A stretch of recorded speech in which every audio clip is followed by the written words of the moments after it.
How's it going, YouTube? So today we're going to be tying the Misty Mountains version of the double deceiver. So let's get started. The one I have demoed here is a white bottom with kind of a gray on top. I did blend the colors on top a little bit. We're going to do, in this fly, we're actually going to do white and then kind of a chartreuse yellow. That's pretty cool. So I've got a big old bucktail full of it, so we're gonna try that instead. All right, let's get started. So, a few things we're gonna need. First off, when we're tying big deceivers, we want quality hooks, right? I've used cheaper branded hooks a lot in the past, and nothing compares, in my mind anyway, to the quality that you're gonna get with Gamakatsu or Arex hooks. In this case, I've got a bunch of Gamakatsus that I'm sitting on right now. So we're gonna use the Gamakatsus today. B10S Stinger hooks. We're gonna start out with a size 1, and then we're gonna move up to a 2/0. So we're gonna have a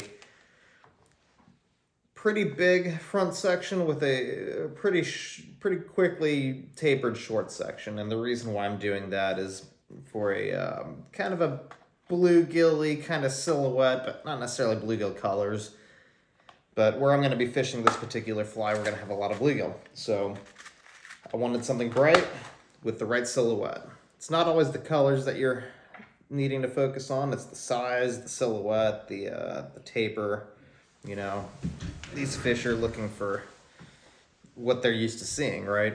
And if you throw something that's kind of shad colored here like this, or not colored, but you know, tapered, when this tapers down it's really thin, then they may not be as inclined to eat it as something that is, you know, smaller back here but really puffed up back up here. So that's what we're gonna go for. I've got this is a Metz saddle. They call it the jumbo or extra large, something like that. I don't really know, but I like it for tail sections. I'm going to be using, out of this saddle here, I'm going to be using these shorter front pieces. They're a little bit wider. I like the really wispy stuff is really cool, by the way, for just general streamer tying. But the front stuff, as you can see, is a lot shorter and fatter, and I really like these for you know, adding a tail piece here. So we're going to pick off 4 of those. And it's not rocket science, but you know, you kind of want to take your time, make sure you're getting good feathers. So I'll pick off, there's 3, and we'll grab 1 more here. Okay, put that out of the way. The reason why I do 4 instead of 2, a lot of guys will just do 2. They'll just put them together like this, and they'll run it like that, and that's fine. I like to run 4 of them. It really gives the tail a lot more stability, and seems to swim a little bit better, in my opinion. Also, when you tie them in, you're not going to get them all lined up perfectly all the time. And I learned this by just tying a bunch of these. Whenever you don't get them lined up perfectly all the time, as a new tyer, you might be thinking, oh gosh, that sucks. I want them to be like perfectly lined up. But if you have them just kind of stacked on each other a little bit, look at how that tapers. That's a cool taper. You know, on this pattern here, as you can see, the tips are really wispy, and that's okay. They're really narrow. They swim really well. And this will swim really well too. But it'll, instead of doing a lot of this, it'll do a lot of this, which is what we really want to see. So I've got this stacked, and I'm gonna go ahead and set them aside. Stacking them is the hardest part. There's my thread. GSP 100, as always. I think I messed my stack up there. We're just gonna start on a little base on the thread base on the hook. We're just covering the metal.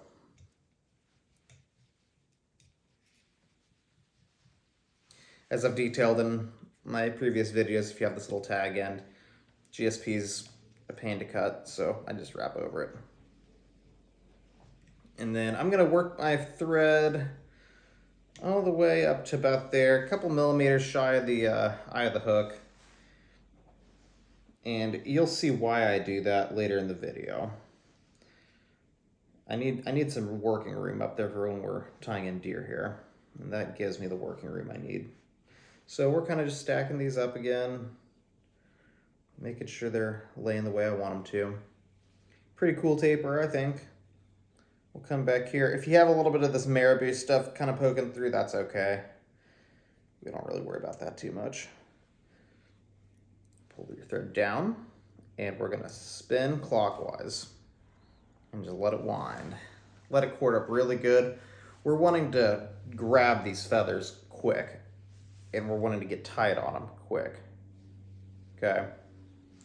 Tie it in, and from there we can kind of manipulate them a little bit. I'm gonna pinch my tie-in point, pull more thread down, spin it a little bit more.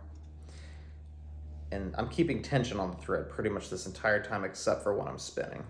And we're gonna start wrapping back. We're kind of wrapping in between these little plumes of marabou. And we're gonna go all the way to where we stopped laying our thread base. So right about just past the hook point there. So looks pretty messy, right? Well, these feathers are laying pretty much exactly how I want them to. You've got one on this side here that's gonna kind of kick out a little bit. That's okay. I like it. Works for me. Catches fish for me. If you're tying these up and you say, well, that's not how you do it, well, then your mileage may vary, but my fish like it. So I'm gonna cut out these end pieces here with my beater scissors. And I've got a little bowl here for my trash. This isn't where I normally tie at. I normally tie in front of my either my desktop computer, or I have a room full of gear that I have another vise set up in. But it's not as conducive for filming, so I'm filming in the dining room today. So, spun my thread again. I'm wrapping back up front. Looking good. Looking good. Okay, so I'm gonna come back one more time, and we're gonna stop right at the point of the hook. I don't want my deer here to be on top of these feathers. I want them to be back just a little bit so that they kind of splay back a little more naturally. If they're on top, then the feathers here tend to really splay them out, you know, kind of like that. Whereas if I come back a little bit, they tend to kind of just cover over. I like that look better. Do what you want, but that's kind of where I'm at on it. So my first tie-in is going to be with only white deer hair. I do that for two reasons. A, it's simple. One less tie-in of multiple colors makes my ties that much faster. Second, it doesn't really matter that much on the tail end. If we get enough of this chartreuse, I mean, look at this stuff. It's so bright. It's highlighter yellow. We're going to get enough of this in there to where it's not going to matter. These fish are going to see that bright color and they're going to go crazy. So when I'm pulling, oh, by the way, I'm using top halves of bucktail. If you use the bottom half, this stuff, which is fine to use, but you just need to remember this, from pretty much here down on a bucktail, here down, I don't know if you guys can see that. It's going to be like spinning here. You can wrap into it and it's going to just splay out and it's going to go crazy, and it's not great for what we're doing, but it's really good if you want to spin it. So just something to keep in mind. So on this first clump, I'm taking a pretty small bit. If you had to measure it, I would call it like a little bit bigger around than a pencil. Maybe a little smaller than a pencil. We want about that much hair. All right. We don't want a ton. We want enough to where a profile can be made, but we don't want enough to where it's going to make this fly buoyant. And there's a fine line with these on making them buoyant. If you add too much hair, it's going to look crazy. There's a lot going on with it. Your tie-ins are going to be harder to do. And it's not going to swim quite as well as if you were to go just a little bit sparse. It's kind of like tying a clouser minnow. less is more in a lot of situations with these. So I'm just kind of pulling out hairs. I'm doing that off to the side in a bowl, but I'm pulling these just straggler hairs out of the bunch, and I'm pinching right here because that's the stuff that I want to use right there. Okay, so I'm just going to set this on top. Use your best judgment. I kind of just eyeball it. I don't have any scientific way of doing this, of this measurement here. I kind of just put it up against the feathers and look at it and go, yeah, that looks about right. Maybe I'll pull it back a little bit. In this case, I think I'm going to go right about there. So I'm going to switch my grip. I'm going to come down, grab my bobbin, spin it. We're always spinning, guys, always spinning. And I'm going to start wrapping loosely on top. Now when I spin that thread, when I start tying in this deer here, if you'll notice, I didn't tie it in super tight for one. I tied it in loose.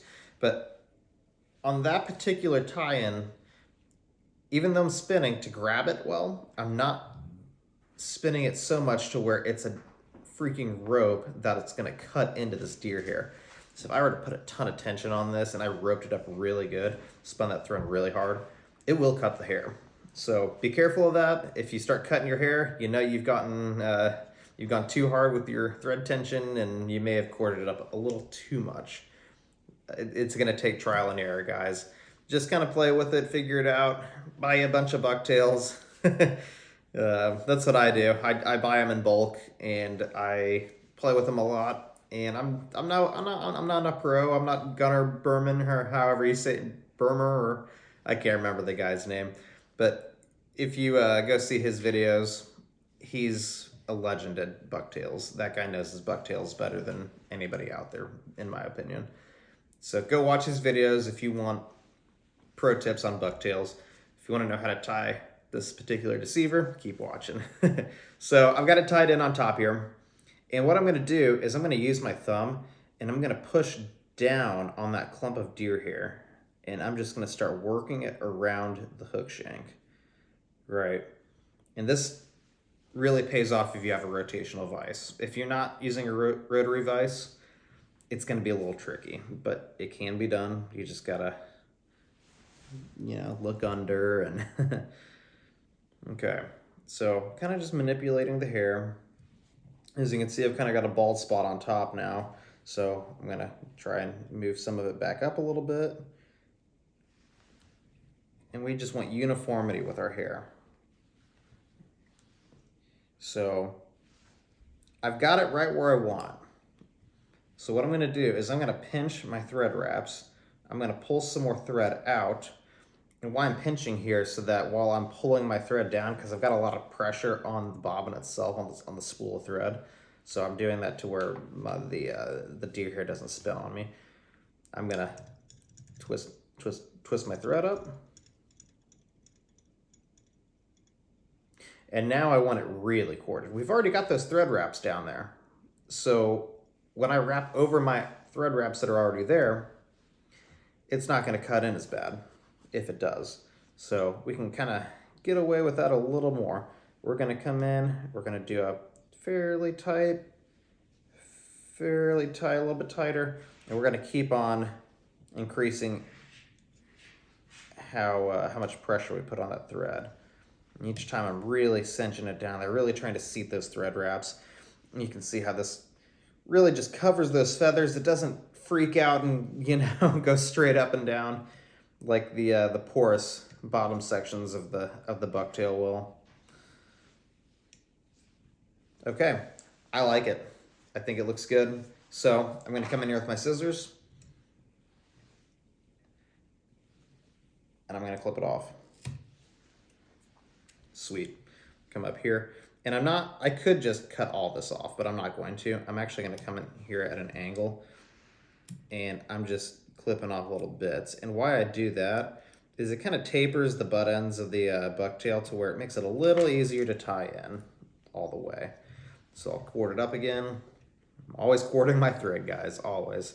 With GSP, it is essential. Says me. I can't quite get it. I know I rave about GSP. It has its pros and it has its cons. That being, it is slick. It's really slick. So it doesn't grab until it's grabbed, if that makes sense. But once you get it, you're good. Like that. Okay, looks good. Next material. It's from Hobby Lobby. I know you're thinking, oh my god, he found the mother lode of polar chenille. It's not polar chenille. Yeah, it's kind of polar chenille, but not officially. It's from Hobby Lobby. The brand is called Yarn Barn.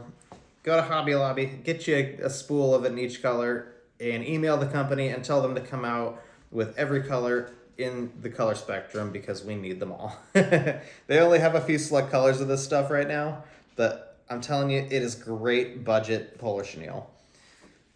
So I'm going to clip off a big long piece, probably way more than I need to. And I'm going to come up and I'm going to tie in right here, and we're going to polymer this up to about there.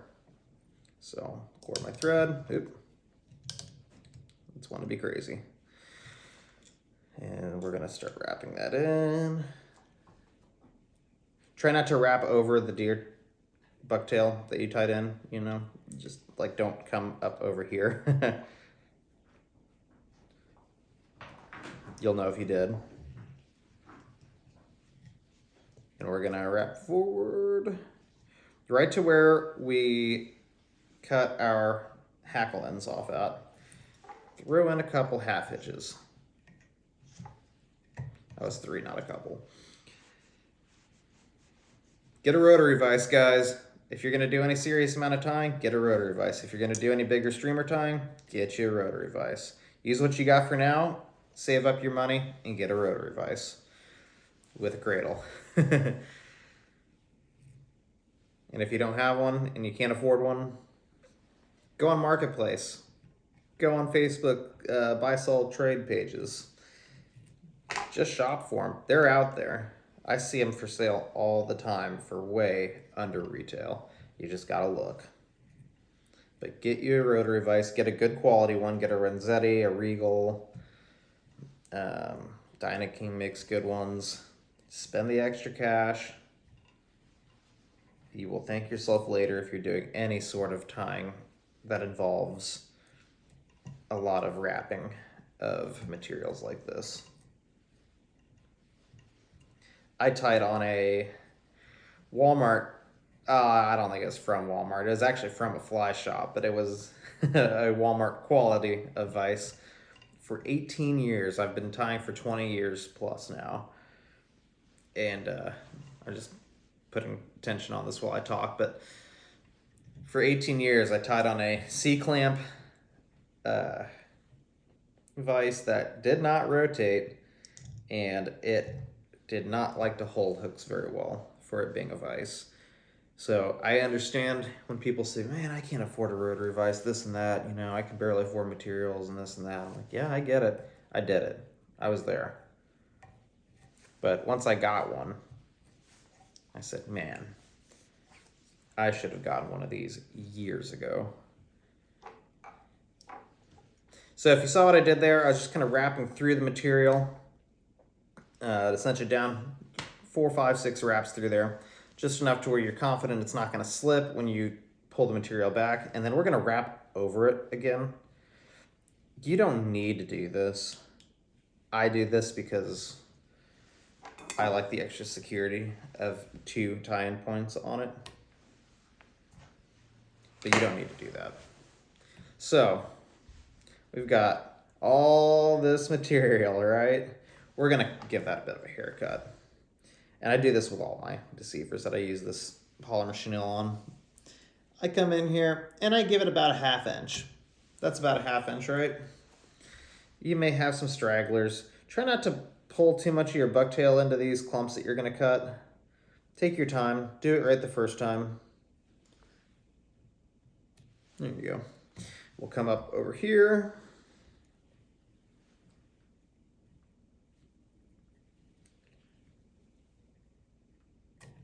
About a 1/2 inch there. And then I'll kind of just roll this thing around a little bit, and if I have any stragglers that I missed, I'll chop them too. And if you don't get every single one of them, it's okay. It's not the end of the world. Okay, so now this is probably the trickiest part of this fly, and we're gonna do it a handful of times. So we're gonna get some good practice in. We're gonna start with white. That's gonna be our underside color. Okay. And we're gonna do a little bit less than we did the first time, because we're using 2 colors from here on out.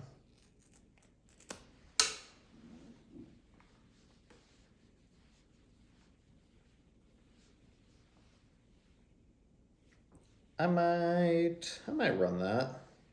Yeah, I'm gonna run that. That's probably enough. It's a little light on the amount of bucktail that I'd probably use, but I think it'll be okay. So we're going to measure this. And what I'm looking for when I do this is the other bucktail that I've already tied in. So that bucktail ends, if you look at the tips, right, they end right about here. Some coming right about here, and on this particular pattern that I'm tying, since I said I wanted it to be a fatter end to the fly, I'm gonna actually put tips to tips here. I'm gonna, sorry, YouTube. I'm going to match these tips up with the tips of the bucktail that I've already tied in. And when I do that, I'll show you guys here. Look at that. That really fattens up that tail section. Really fattens it up. So I'm gonna unwind this because this is our bottom piece, right? So it needs to go on the bottom. So we're gonna line our tips. If you can kind of tell, I'm just gonna hand measuring. I need to spin my thread. Just a little bit there. 1, 2, 3, 4, 5. And I'm gonna kind of reset that. I wanna make sure that everything's kind of going in between that hook point evenly on each side. Okay, now we're going to start with the fun stuff. And by fun stuff, I mean highlighter yellow stuff. We're gonna grab a clump pretty similar to the size of the clump of white that we used.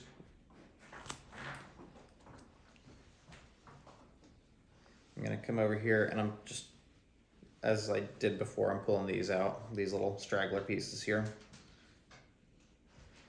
And instead of measuring from to the tips, tip to tip, I'm gonna just measure up against what I just tied in. I want that more uniform than anything. Gonna pull my thread down just a little bit, give it the spin.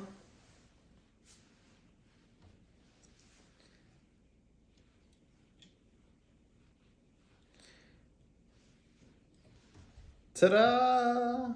Okay, so as we did before on our tail section here, on our tail section, this is all the tail section, I guess. We're gonna roll our hair around with our thumb. We're gonna come down here, we're gonna do the same thing.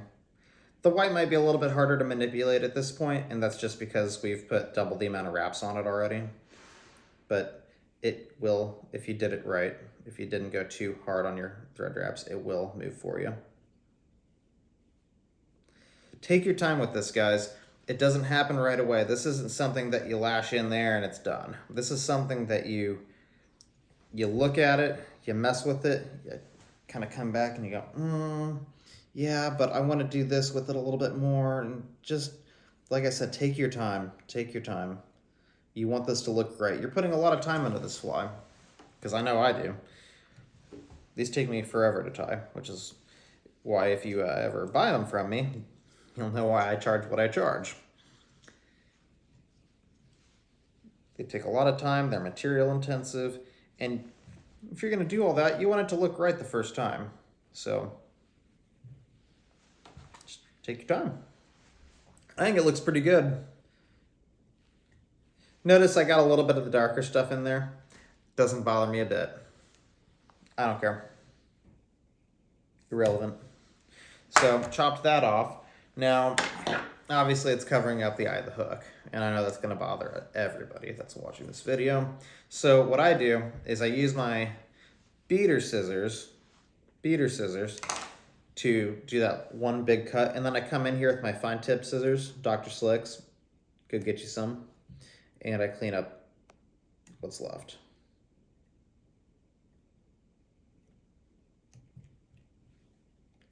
And once again, we're taking our time. We don't want to accidentally cut something that we didn't mean to here.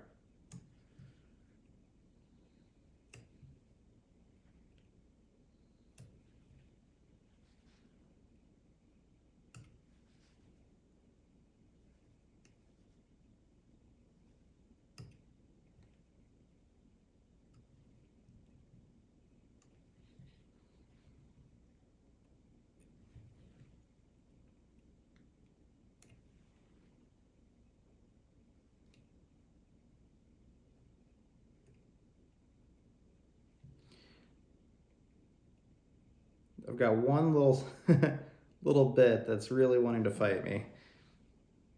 That's okay. Ah, there we go. Okay, so it's mostly clean. If I can get a bodkin through it, if I can do that, then it's clear enough for what we're gonna need. I'm gonna quarter up my thread again. Look at that, looks great so far. That's exactly what I'm going for. Sometimes you tie these and you're like, I think it looks good, and then you just decide to keep rolling with it because you may have done something a little bit wrong that you're like, it'll be fine, and then you get to this point and it's like, oh my gosh, I may as well have started this whole fly over. And then you're already committed, you know, however long we've been doing this. And then you just got to see it through. You don't have to, but I'm lazy and I only like tying flies once, so I have to see it through. Okay, Solarez, here we come. Solarez, thin, hard. You put it over your thread wraps. Don't go crazy with it. Just get enough on there to where it coats the thread wraps. We're using this as a head cement, basically. I like it because I think it adds just a little hair of weight to the articulation point and helps it move a little bit better. I could be totally wrong on that. It's just a theory.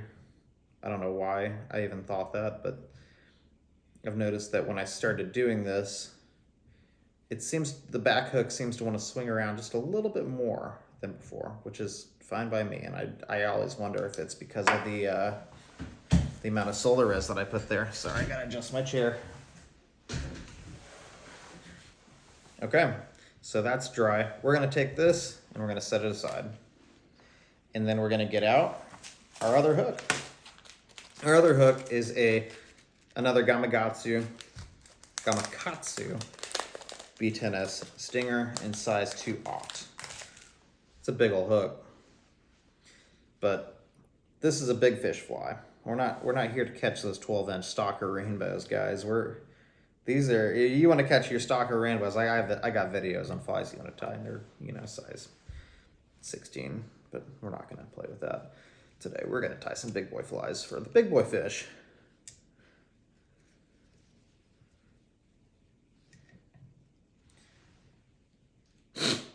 Excuse me. It's springtime in Missouri, so allergies, and I'll leave it at that.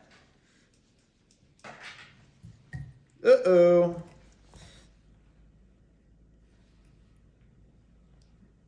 I knew I didn't have that seated in there very well, and I thought I'd risk it, but that's why you don't risk it. So, oh yeah, I was gonna throw a half inch in there. Okay, so the wire articulation material that I'm using, believe it or not, I got it from Walmart.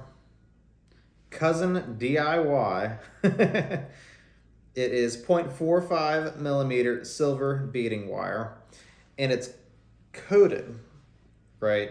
Don't use wire for articulation points if it's not coated, because it's not a matter of if, it will rust. Trust me, I've lost many a big fish on flies that I used with regular uncoated wire. And it was all because it rusted.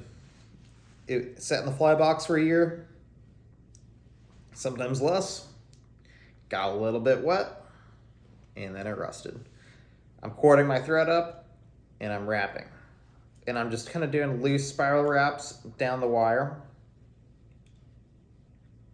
And I'm keeping that wire on top best I can. Okay, so I got to there. I'm gonna let a little more thread out. I'm gonna cord it up again. And that first run down the hook shank with the wire, all I'm doing is I'm trying to seat the wire on top. I'm doing fairly tight thread wraps, but I'm not like really cranking on it. Now, when I go back towards the eye of the hook, I'm cranking on it. If you use GSP and you pull tight enough and you seat these thread wraps down really well, your thread wraps will actually bite into the coating of this wire. It won't cut through, mind you, which is important, right? But it'll really bite down in there. And that, guys, is how you make sure that your articulation, your back hook, isn't gonna go anywhere. So we got that wrapped on pretty good. I'm gonna move my thread up here. I like to go back and forth a little more than most people probably do. Call me crazy, but except for rusty articulation points, I've never had one break off having used this exact articulation stuff. And I've been doing this for a while. So that's my 2 cents. Take it for what it is. I've got these Hobby Lobby again, right? Bead Treasures. They're little, what size are they? 0.771 ounce.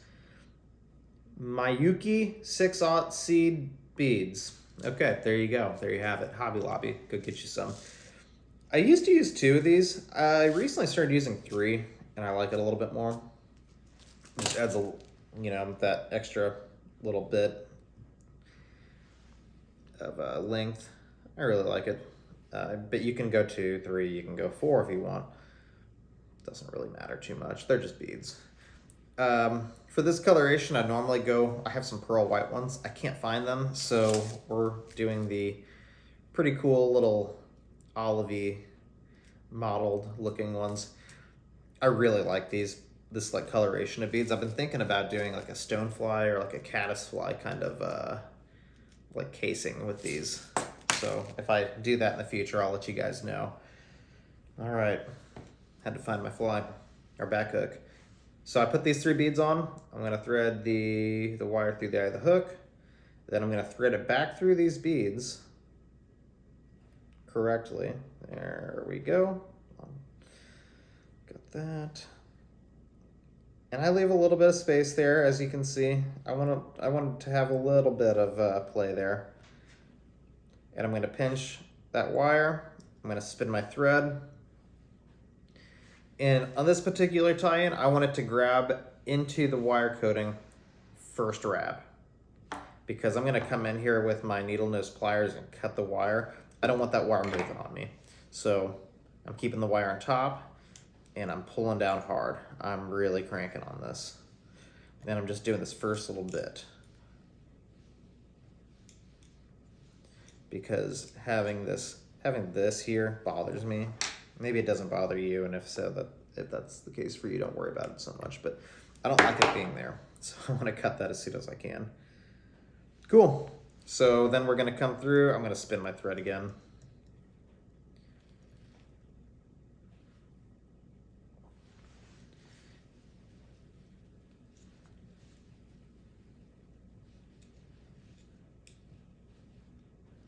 All the way to our stopping point.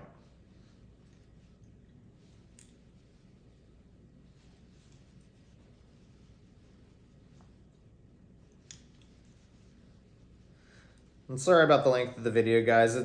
It is a pretty it's a pretty long tie. It really is. But I'm gonna go. It's March 25th, I think. I'm gonna go and do some scouting with this exact fly later today for some smallmouth on a creek.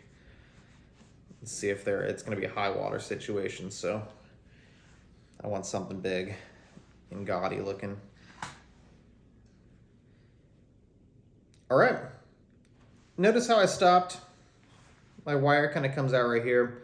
I came up just a little bit. And the reason why I do that is because if you tie in right where your thread and wire stop, or your wire starts, your thread stops, it has a tendency to push these beads forward, and then it won't let your back hook swing very well. So I like to give that just a little bit of space. Okay, I'm gonna come in here with white bucktail. And this isn't a tiny bucktail, actually. This is just like the tip section of a bucktail. Like I said, I buy them in bulk, and sometimes I'll buy like odds and ends pieces, which I know sounds kind of weird, but you kind of have to sort through them a little bit and find the ones that are going to work for you, and the ones that aren't going to work for you, you put them in a different box and you use them for other things. You know, I have a use for everything, so I don't throw much away. But that's like I was telling you about, just buying them in bulk and playing with bucktail to get to learning it more. There you go. So I want to go just a little bit bigger than I did on the last one. I want these tips to touch again.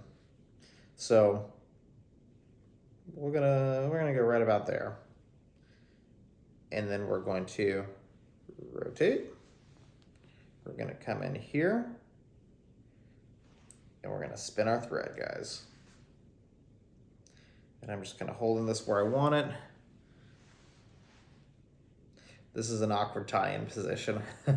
You're gonna poke your finger quite a lot before you get this how you want it, but that's just fly tying for you.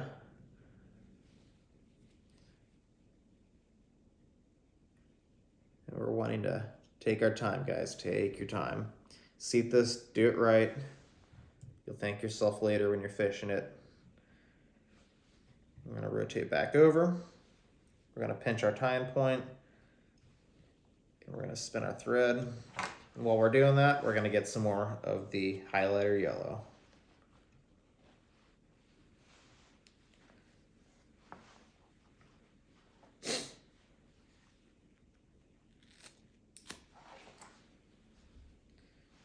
We're gonna keep that spinning.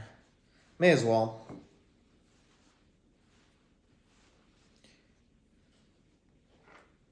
Okay, so we're gonna measure it up against what we just tied in. Might go just a hair longer on that. Okay. And we're gonna loosely wrap on here.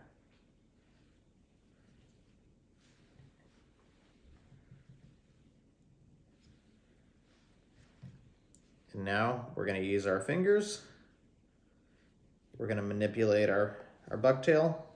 We're gonna get it to lay right where we want it.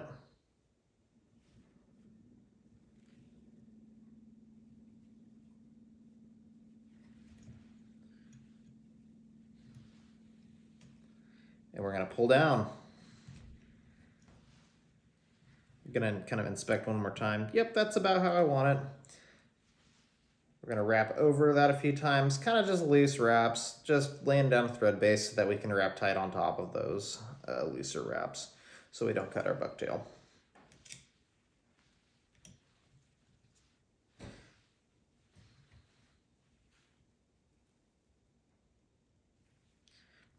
What I was doing there is I was just kind of pinching to rotate the hair a little bit. It kind of spun on me just a tiny bit there.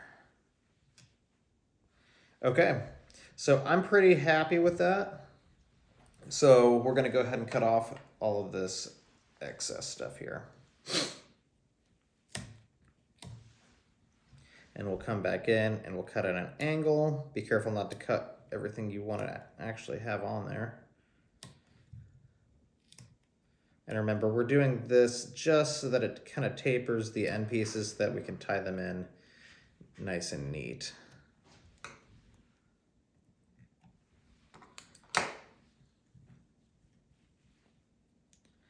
Good stuff, guys, good stuff.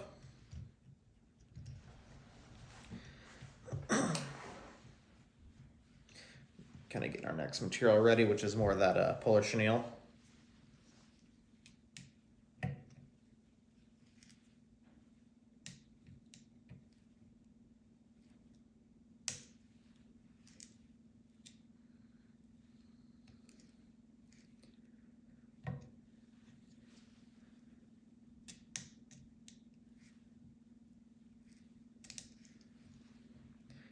Cool. Yeah, so far looking really good.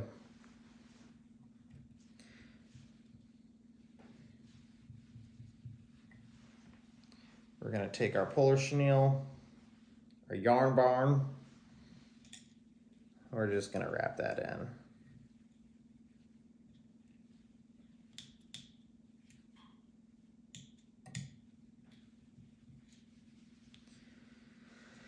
Okay, and then we'll go ahead and wrap all the way up to where our wire stopped. There are a couple half hitches in there.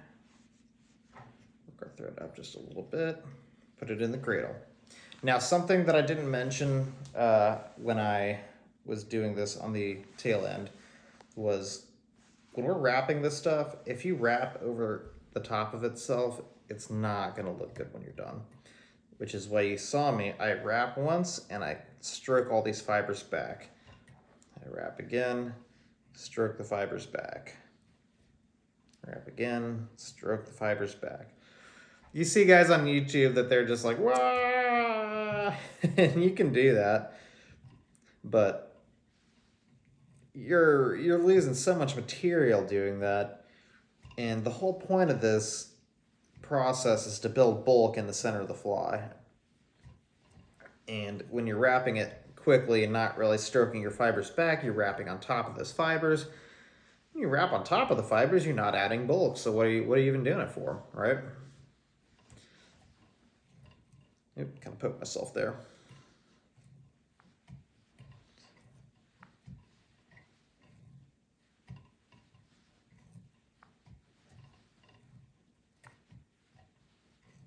Yep, my back hook came loose.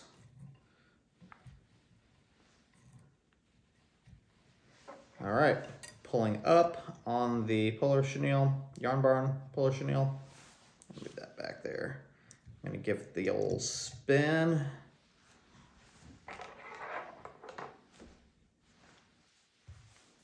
I wrap up, over, 3, 4, 5. And I'm gonna move my material over. 1, 2, 3, 4, 5, 6, 7, 8, 9, 10. Don't take those numbers to heart. That's just what I'm doing right here and now. Do it until you think it's secure. Okay. Done with the polar chenille, except for having to give it a haircut still, of course. And on the front hook, sometimes I go a little bit longer than I did on the back hook. You don't have to. Like I said, this is all what you want to do. This isn't a pattern that you're going to find in a book anywhere. This is a pattern that I took some learnings from what other tyers are doing with their deceivers. And I said, you know what? That looks pretty cool. I'm going to take your idea and I'm going to do this instead of this. And I'm going to kind of make it my own. And I'm not trying to like patent anything. I'm just basically pointing out that whatever you see other guys using for materials and techniques, you can do exactly what they do, and that's perfectly fine. If they're putting it on YouTube, it's probably because it works. You know, you're not going to get a lot of clout on YouTube from posting tying videos, so they're not doing it for views. They're doing it because they really think it works. But you can look at their videos, and my videos for that matter, and take these learnings and these teachings and apply them to your own style of tying. Because everybody, believe it or not, you have a style of tying that is different than mine. And you can take the style that I use and you can go, okay, well, I really liked how he did this, but I'm going to take that principle and apply it over here to this, or vice versa, or whatever you want to do. Or like, you know, my state, I can only use single hook flies. So I'm gonna use a shank here instead of a back hook, you know, it's stuff like that. Play around with it, figure out what you like, and make it work. As I'm adding these clumps of deer hair in, as you can kind of see, I'm adding more and more volume per tie-in. This tie-in is going to have a pretty decent amount of hair. And yes, it is our last deer hair tie-in point.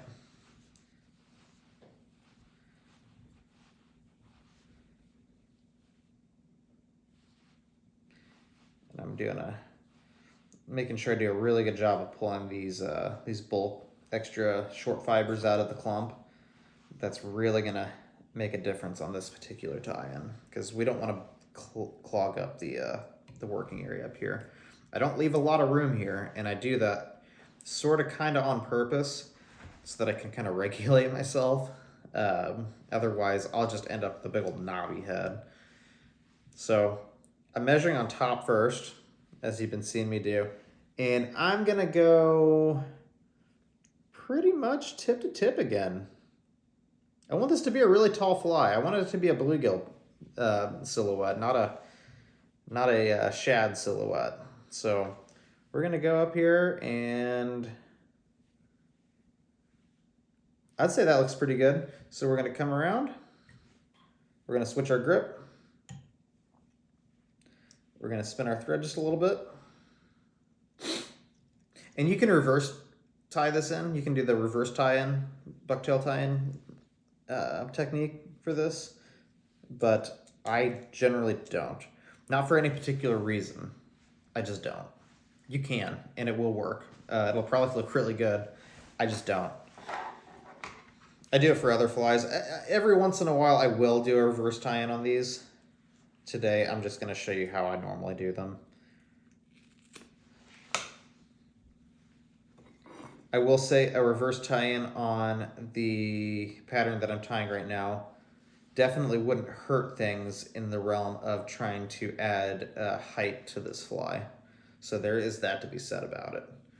But once again, I'm not really stressing out about it too much. If I were, I'd do a reverse tie-in. Okay, once again, we're kind of just measuring what I did on the last tie-in there. Yep, looks about right. So we'll switch our grip, get a little more thread out, give it the old spin, and we're gonna wrap over. And my thread is a little frayed there, so I'm gonna be careful the first few wraps.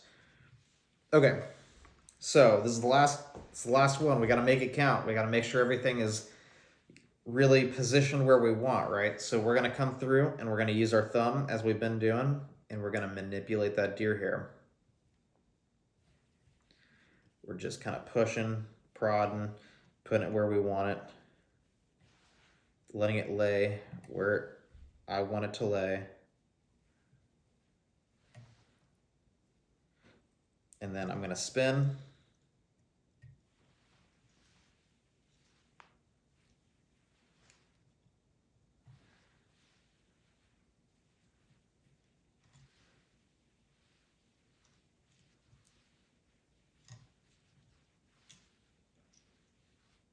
Okay.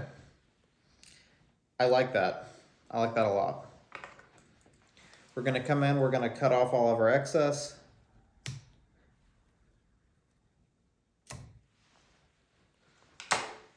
We're gonna come in with the fine tip Dr. Slicks.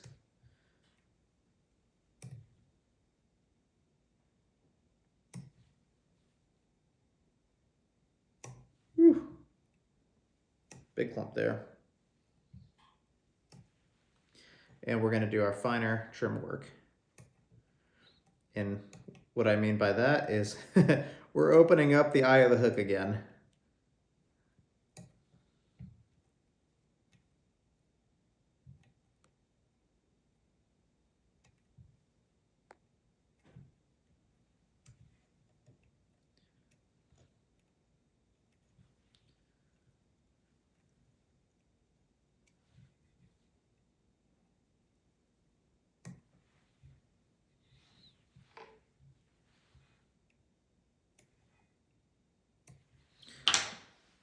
gonna spin our thread one more time.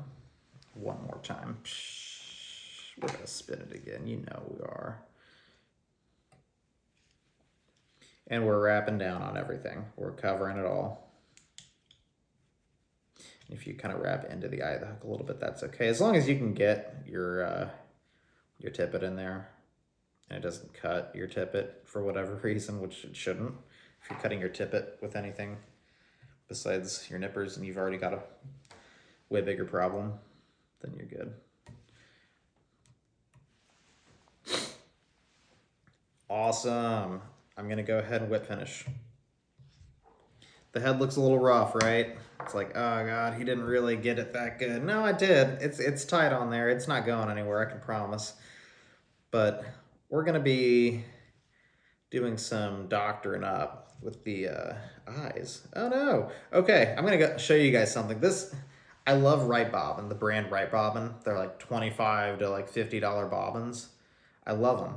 They're great. They're ceramic. I don't have any like serious malfunctions with them, except for this little rubber like deal here. You know, you could just take it off and run it like this. I need to glue these on or something because they want to slip off so easily. But a little bit of a product review within a tying video there. So not Dr. Slick, Right Bobbin, if you're seeing this, glue those things down, guys. What the heck? Okay, so getting our thin hard back out. And we're going to cover the thread wraps, okay? That's all we're doing for now.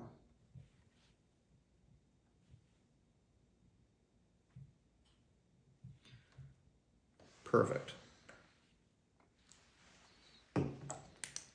We're gonna hit it with the UV light.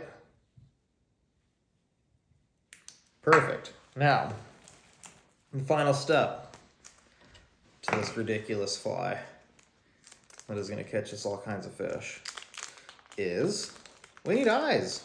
We don't need eyes. I'll be honest, guys, I don't put eyes on the majority of these that I tie, but you know, when we're doing a YouTube video, you gotta put eyes on it.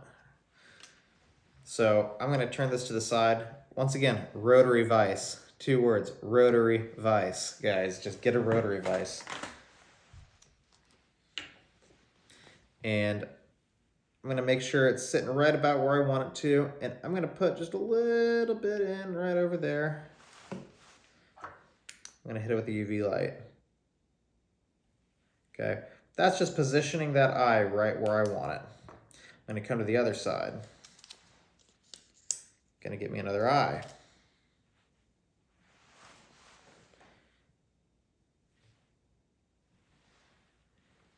And do your best to get these eyes even with each other. I'm not that great at it. I always seem to mess this part up. But as long as you get them pretty close, you're not going to affect anything as far as swimming action or anything like that. Just get them as close as you can.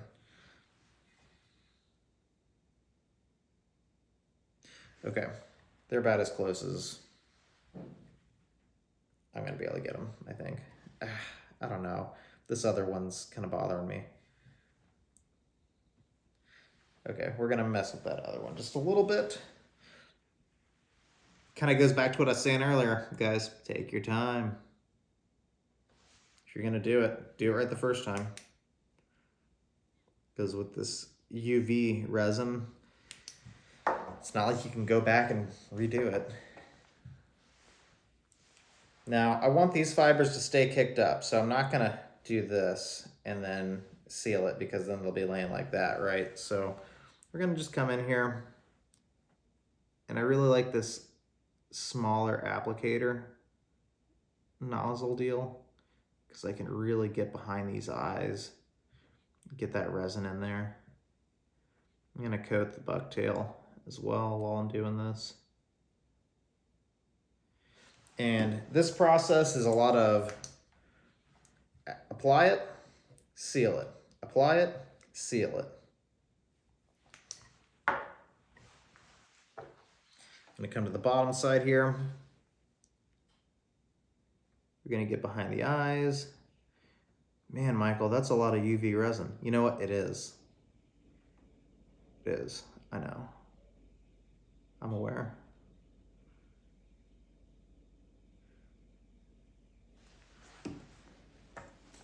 I'm not happy about it, but you gotta do what you gotta do.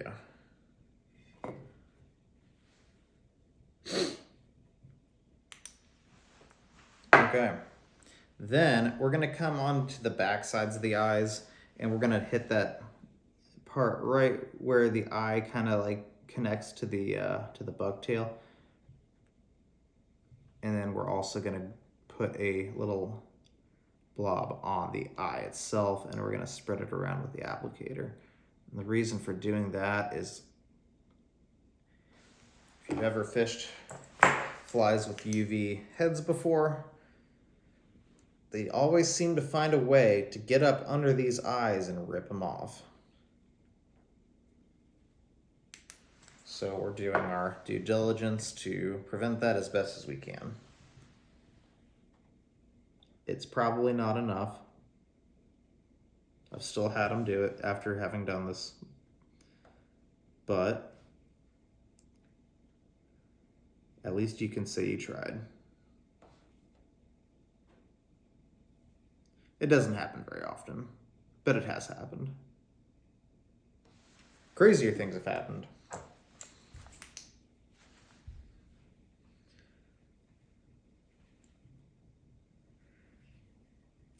All right, so at this point I'm taking a step back, and I'm not figuratively, and I'm looking at this, and I want to add a little bit more bulk to the top here.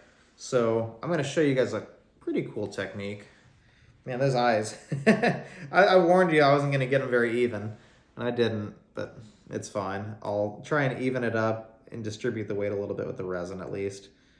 You can kind of do that, and you can turn it on its side like that and let it kind of just free flow, and then you can come up behind and you can seal it that way.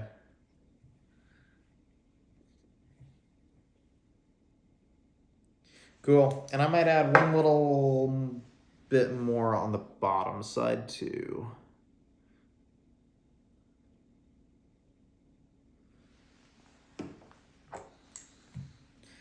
Yep, we're just kind of letting that drip down a little bit. Cool, so that adds a nice little, it's not like lead weight or anything, but it's enough to where it'll kind of let it'll get the fly underwater, you know, mostly. Might need a little bit of help still, but